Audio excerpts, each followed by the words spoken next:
Welcome to Virtual Lunch, everybody. It is good to be back here with you again today. I'm Marlis Arnold. I'm your host, and we're going to have a great guest on today. We're going to talk about a brand new opportunity and resource in the trade show world. So that's going to be a really fun conversation. Want to go over just a few links that I have ahead of time, like we always do. I'm going to go ahead and hop in the comments if you want to just say hi and where you're joining in from. And I want to start out with something kind of fun. This actually, somebody just shared this with me last week. It's a map that it's an interactive map that you can stick in you can choose all different kinds of criteria. And it will come up and it'll give you like counties and regions across the country that are best places for you to live that match your criteria. So it's kind of fun. I did it just to see. And lo and behold, my county came in as number 9, but the two other counties here in Kansas City came in as 7 and 8. So I guess I'm living in the right place overall. So anyways, that's just kind of a for fun thing. Next up, I want to talk about, we talk a lot in Virtual Lunch. Over the last couple of years, we've talked a lot about sustainability in the industry. And if Al is here, Al Mercuro was our guest earlier this year about sustainability, but I have a link for you on how concerts are getting more sustainable. And there's some really creative, interesting things that they're doing. And, obviously they're trying to cut waste and carbon emissions and all that. But one of the most interesting thing was kinetic dance floors that as people dance, it actually converts to energy. So anyway, you'll have to go take a look at the article, but anyway, it's just kind of interesting to see what other people are doing to try to be more sustainable. Let's see. Next up, again, talking about sustainability. One of the big things is e-waste. And, I don't know about you. I don't ever throw my devices away. You still have, we like remove hard drives out of laptops and things like that, but the old laptop shell is still here and the old monitors and all that. But as far as phones, there's a new program that they're working to reduce e-waste. So it's not, because how many people every 2 years or maybe even less, they upgrade their phone and the old phone is still perfectly good. So this is a plan to reduce the e-waste and repurpose and refurbish the phones and put them back into good use. So anyway, so that's kind of an interesting. And by the way, if you're on LinkedIn, Alan, my husband, preloaded all of these links last night for me since he's now at work and not able to be my behind the scenes producer, but hopefully those are all there for you in LinkedIn. If you're on YouTube, I'll get all those put up later on Facebook. But anyway, wherever you're joining in from, welcome. We're glad to have you here today. All right. Another topic that we've talked about occasionally on Virtual Lunch is AI, or artificial intelligence. And this is kind of interesting. Cosmopolitan magazine this summer had their cover was generated by AI.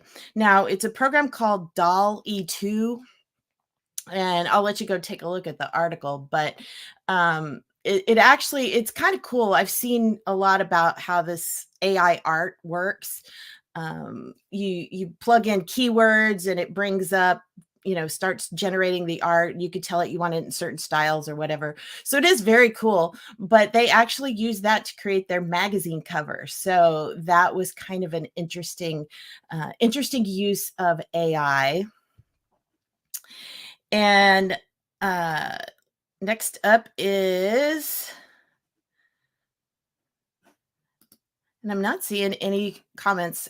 I'm trying to hop back and forth here so I don't leave anybody out. If you're saying hi in the comments, I'll get to you, I promise. So then the next thing is restaurants offering NFTs. And NFTs, we talked maybe just a little bit about. They're a little bit harder to comprehend because they're like digital assets. So it's, so like a restaurant, some restaurants are starting to offer where they do like maybe some exclusive behind the scenes chef experiences, or maybe there's merchandise or something. Concerts are doing it. So it's basically, it's like you buy a ticket, but your ticket includes something beyond just the actual event ticket like it would be normally. So there's this extra digital something attached. um, Obviously, I'm not the expert on NFTs, but anyway, it's kind of interesting to see what, again, just studying what other people are doing, how they're using it. And so this one I thought was kind of interesting, and what they're doing and why. So, BizBash always has some really interesting insights on things. But on the subject of AI, NFTs, communities, 365 communities, all that, we have this month Josh Hotzenpiller from Juno. I interviewed for my Trade Show Insights podcast. He's not ever available on Tuesdays, so we can't have him at virtual lunch. But so we kind of got a bonus this month. So I have this new episode of putting event tech trends in perspective. So, since we're talking AI and NFTs and all these other things, Josh and I dive into a lot of that. And he's got some really very grounded, realistic perspective on all of this. So you want to go check out that episode. It's brand new. It's live on Trade Show Insights, so you can catch that. Next up is, this was kind of interesting, and it's on the New York Times. You may or may not be able to read it without having a subscription, but it says the end of business lunches. A lot of like higher end restaurants in downtown areas are struggling, obviously, because people aren't coming back to the offices, so they're not having power lunches. And so these restaurants, they can't really justify being open for lunch when they don't have hardly anybody coming in. Now, the reason I'm sharing this is, let's think about it.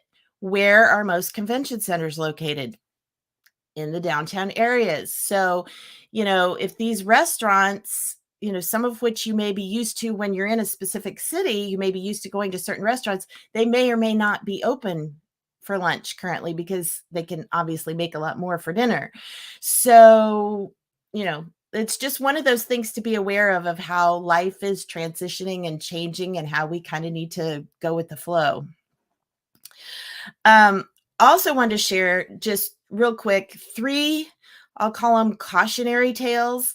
These are things that have recently popped up in the news, and you may or may not have heard about it. One of them I shared on LinkedIn last week, so you may have seen that, but security issues. And so just thinking about some of the things that you need to pay attention to at your trade shows and events. So the first one is, this one has nothing to do with trade shows, but it was an incident in Japan. And this employee, brilliant employee, took these 2 valuable flash drives containing 460,000 names and data of people that lived in that particular city, took them home in his backpack, but he stopped off at the bar first and then lost the hard drives. So it was not, I could see Jessica back in the green room going, yeah, it was not a pretty thing. So spoiler alert, yes, they did find the drives, but they don't know if anything was compromised in the meantime. But, it's just another cautionary tale to be very careful with your event data and know where it is at all times. So that's the first one. So flash drives, and then on to jewelry heists. This is the one that I shared last week. There was a jewelry show that was moving from one city to another in California, and they were transferring the jewelry on a Brinks truck. Now, I'm going to follow this story because I'm very intrigued how the Brinks truck was hijacked and robbed. But nevertheless, millions of dollars of jewelry. For some of the exhibitors, it's their life's work. Like they had all of their jewelry on the truck, and it was all stolen. So, and the problem was that some of them weren't fully insured for the full amount of what their jewelry was really worth. And so now they're out all of this. So anyway, go check that out. It's just a short little news video, but it just, again, it just highlights the fact that we need to be sure that we are properly securing and preparing and all that good stuff. And then the third one is a sacred scroll. This one I just saw yesterday.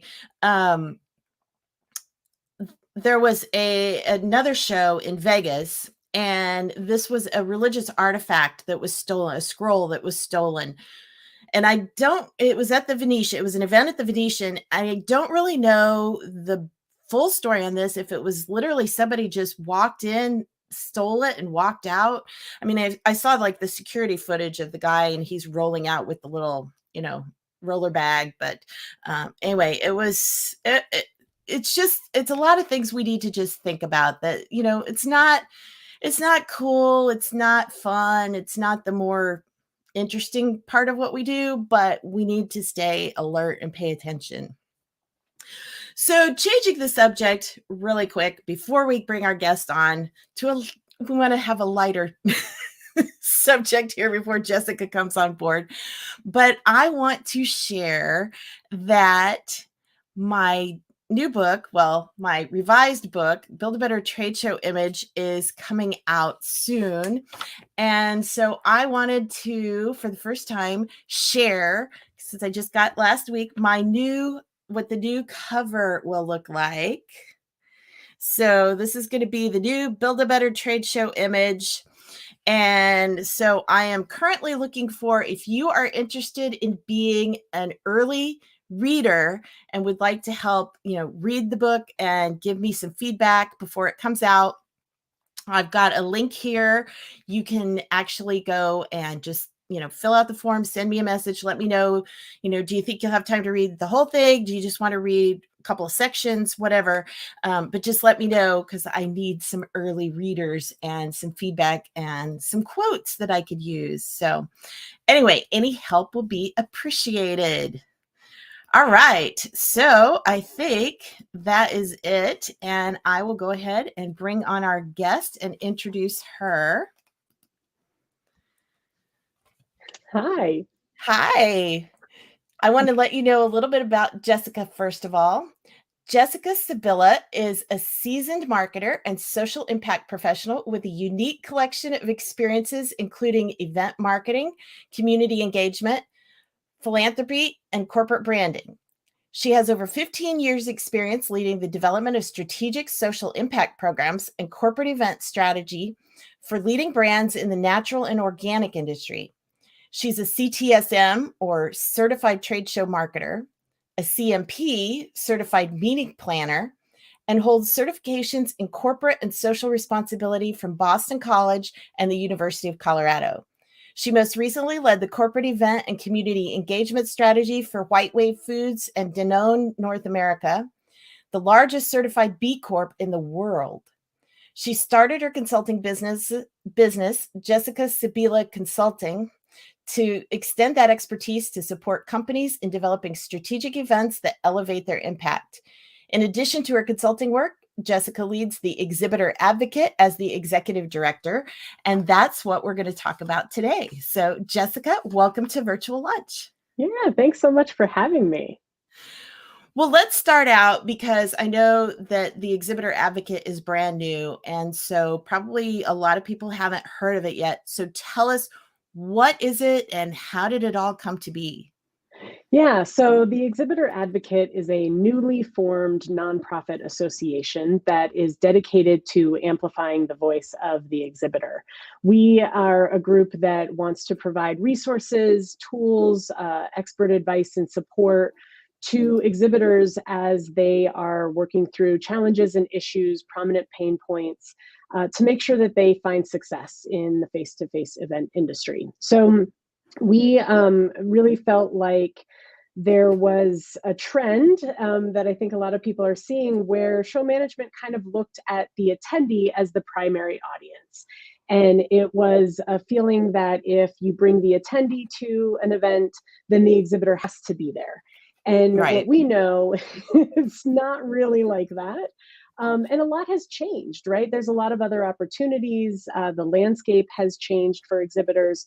And so, as we started thinking about the sustainable future of our industry, the exhibitor really needs to be seen as a critical element of the exhibitions and events industry. And so, we Definitely. felt it was time to incorporate the association and raise awareness about exhibitors' needs so that the industry can thrive and be sustainable well into the future. Well, I think that is so true because, like you said, for too long, well, and too often, show organizers often looked at exhibitors as the money aspect of, that they were generating the revenue, and not so much that the exhibitors are also the important audience. They're part of your Yes. customer base as a trade show organizer. So tell us a little bit more about, how you put all this together and what it really involves. Yeah. So the way that we came together is actually it's a 10-year long story, right?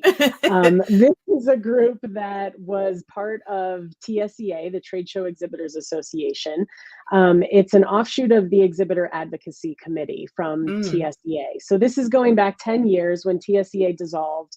This group continued to meet on a monthly basis for 10 years, sharing wow. experiences and challenges, working with each other to help each other understand where they needed support, how to support each other, and just share information. We've had folks come and go from that group over the course of the last 10 years, but there's been a pretty core group of people that have been very passionate about exhibitor advocacy. And as we kind of went into 2019, we started seeing a lot of these red flags around rising costs for exhibitions. We started seeing some issues around data and metrics. And we started raising awareness about these red flags that we were seeing. And then, of course, COVID hits, everything shuts down. Hmm. And as we come back, right, the landscape has completely changed. And all of the sudden, these red flags that we saw are exacerbated issues now. And so it really felt like, as this group of us started talking, that we needed to make sure that the exhibitor voice was heard loud and proud. And we incorporated the association this year. Actually, we're in the process of the final stages of incorporating it as a nonprofit association and making sure that we are available to exhibitors to support them in their issues in the same way that we've been doing for each other for the last 10 years. Well, that's awesome. I mean, first of all, that a non-official group can stay together like that for 10 years and stay focused. I mean, that's really incredible. It And is. I know that because I've had experiences as both an organizer and an exhibitor. And so I know that there does oftentimes tend to be kind of an us versus them mentality. Especially the exhibitors feel that way, that it's like they feel like they're kind of the redheaded stepchild of, Yeah, of the industry sometimes. I that's actually, right. years ago, I put together a workshop that I've taught a few times called exhibitor or show managers are from Neptune, exhibitors are from Pluto. Talking about the whole, trying to bridge the great divide there. So Yes. it has been a struggle sometimes to get everybody communicating and working, because I mean that's been my whole goal in my career, is to, let's everybody work together, because the Yeah. show's going to be more successful Yes. when the show organizer and the exhibitors are working together to make it a great experience for the attendees. So Yes. it's definitely, everybody has to be involved. So tell us a little bit more. So you're incorporating it as an association. Is it going to be like membership based, like a lot of the other industry organizations, or how's it going to work? Yeah, so we want members within the organization, but to be clear, there's no membership fee at this point. We want to make sure that we have a wide breadth of representation of the exhibiting community from all different industry segments. And so the more exhibitors that we have, the more marketing professionals that we have that are part of this organization, the more we can address the concerns that the community has, and the more powerful our voice is.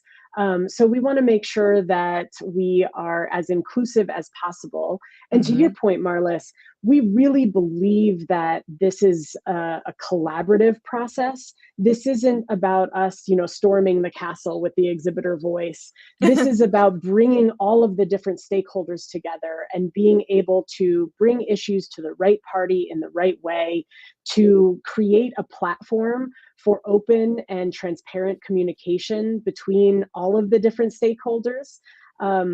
We advocate for exhibitor advisory committees within each show or each industry segment.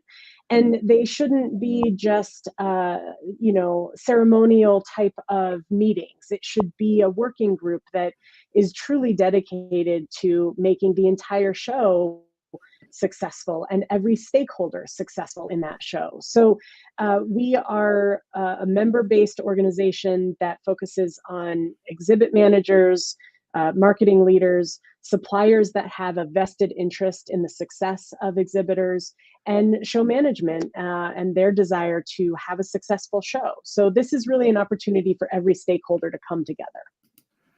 I think that's great and that has been a big hole in the industry since TSEA went away. I mean, there really hasn't been any, there's been a lot of different types of associations, but there's not been one really focused on the exhibitor side. And like you said, advocating for the exhibitor. So tell us a little bit about how, what are some of the different pieces? I know that you're kind of still forming all of this, but what are some of the different pieces that are going to be available to exhibitors through this new association? Definitely. So as you said, we are still in the beginning phases, but we are providing expert support and advice to exhibitors and their challenges and issues within the industry. So right now, if you go to our website, exhibitoradvocacy.com, there is a button that you can push to get help.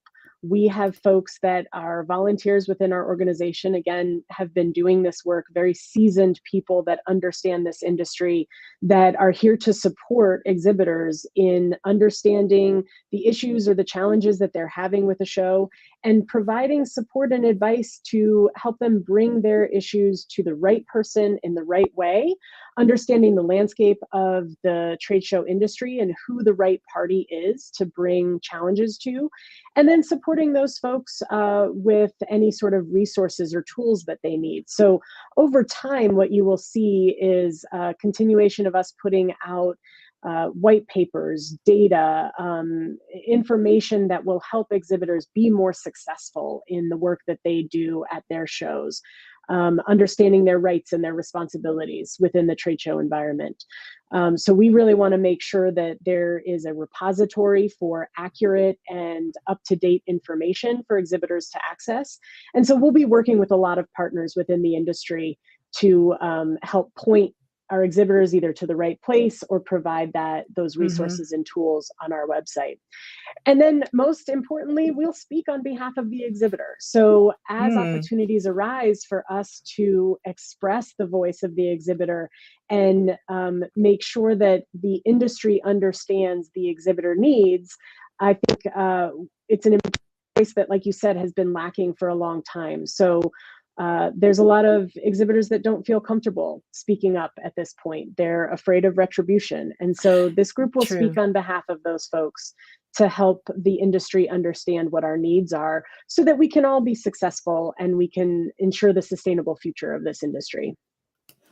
Well, and I think that's really great because, like you said, a lot of times the exhibitors themselves are hesitant to speak up and say anything. But when you can have this third party come in and say, hey, here's some exhibitor concerns and needs, and that way hopefully it will be better received, and like you said, there won't be any retribution back to the exhibitors themselves, because it shouldn't be that way. It shouldn't be exhibitors shouldn't be afraid to speak up, but the fact that some are, I think it's very important, like you said, to have that extra step of, somebody speaking on their behalf, because Right.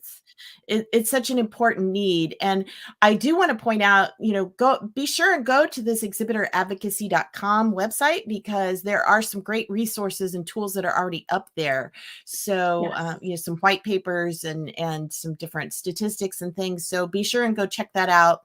And then I'm assuming you're also looking for volunteers and people to get involved as well. So tell us how we can all be a part of this and help out. Yeah, so we have the website, and we would love for folks to sign up to be a member of the organization. Really, at this point, what we want from our members is to be able to stay informed on what we're doing and share out our work with their network, right? So you'll see a join us button on the website. Definitely click on that so you can join our membership.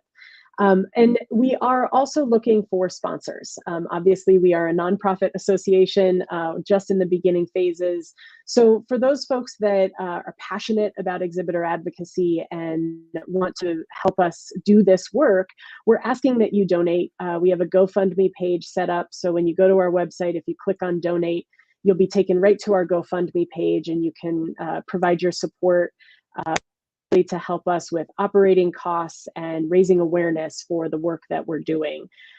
So those are the two big things that we're really looking for right now, is expanding our reach and support with continuing to build this organization and continue the work that we all find so important. And just helping to spread the word so that exhibitors Yes. know, because that's the important thing. It's like, if all of us start getting involved and are ready to help, but the exhibitors don't know about it. So we've got to make Exactly. sure that word gets out there, and the people Yes. know that this is a place where they can turn. So, And I'll tell you too, we have a LinkedIn page as well. So it's not just the website, but follow us. We are the Exhibitor Advocate on LinkedIn. So you can be a part of the group there and be able to follow us on social media in that way. And share those posts that as they pop up on LinkedIn as well, because that's a great way to just kind of get that viral traffic. That's right. So that Yep, people that's know. right. It's a process, right? I mean, Yes. we're in the beginning phases, so Yeah, it's all coming. baby steps at this point, right? It's like That's just right. figuring out how to get it out Yep, there, and that's yeah. right. So and it's kind of like you've got to have a little bit of everything at this point. You've got to make sure Yeah. you've got the volunteers, you got to make sure that you've got the resources available, but you've got to also get the people start coming in. Yeah. So it's And kind of, it's all angles need to be covered that's at right. this point. There's a lot of people that are passionate about this work and have seen the gap for so long and Yes. have been clamoring for a group to take this kind of stand. And so we just want to find those people, right? Help us connect with those folks. We think there's a lot of people out there that have a lot of passion and want to share their knowledge and their resources with the entire community. And so to be able to tap into a broader group of folks that can help us be successful and can ensure that this industry is successful. Without the exhibitor, we don't have an industry. So True. any voices that are out there that are passionate about it, we want to hear from you. Well, and I have to say, I'm one of those people that ever since TSEA went away, I kept saying, we need something else. What's going to replace it? We need something else. So I didn't know all the things that you guys were doing behind the scenes to A prepare lot for of this. people So. didn't. And that's where, the rubber met the road after COVID. And it was like, wow, we cannot be the only people that need this kind of support. So No, it's definitely time. not. It's well past time. So just curious about how many people were involved in this 10-year process. Yeah, I would say that we've kind of been a consistent group of like anywhere between like 12 and 25 people. And I think the group over the 10 years, you'll see folks that have transitioned their job with different companies, Mm-hmm. or maybe they've transitioned into other areas of the industry. So they're no longer an exhibitor, but still passionate about the work that we do. And Right. so we've had a lot of movement and flow, but there is kind of this core group of people that has really just stuck together and been really passionate about this work. And I think that is the group of people that I've really leaned on over the last few months as we've thought about how do we bring this to the world, right? Right. And that is a very passionate group of people that are very dedicated to the exhibitions and events industry and want to see us succeed. We've got folks on the group. You'll see on our founders section of the website, HP, Verizon, Bradley Corp. We have a previous Marvin employee. We've got folks from the union, the National Carpenters Union, and then we have a bunch of suppliers as well. We have Trade Show Logic and New Vista. So it's a group of folks that come from all different parts of the industry and really want to see success for all stakeholders in the industry. Well, and I think that's really important too, that it is a very balanced approach, that it's not just all a group of exhibitors. You've got people coming from all different angles. So I think that it's going to make for a more robust, more helpful association overall. So yeah, that's very right. We want to make sure that every voice is heard and that we are all understanding the perspectives of different stakeholders within the industry. Doesn't mean that we'll always agree. And we will always speak on behalf of the exhibitor, but to be able to understand how other stakeholders view those perspectives is an important part of collaboration. It's an important part of how we speak on behalf of the exhibitor. True. Well, Jessica, congratulations to you and that dedicated team of people over the last 10 years. I think that you've all done fabulous work behind the scenes. And now that we all are aware of it, we're going to be able to step in and help and just build this. And, I look forward to the effect that this can have on the industry as a whole. Like you said, it's not just to benefit the exhibitors, but as I always say, when you have happy exhibitors, you have everybody's happy. Yes, spread the word. So we are all in this to make more happy exhibitors. Yes. If only it was that easy. All right. Well, thank you so much, Jessica, for being a part of Virtual Lunch and sharing your vision with us. And I just want to remind everybody, we're going to take next month off because I know summer is just crazy sometimes, especially as you're gearing up for that end of summer, heading into the fall busy time. So we're going to take the month of August off. We will be back. We've got great guests coming up again this fall. So I hope to see you then.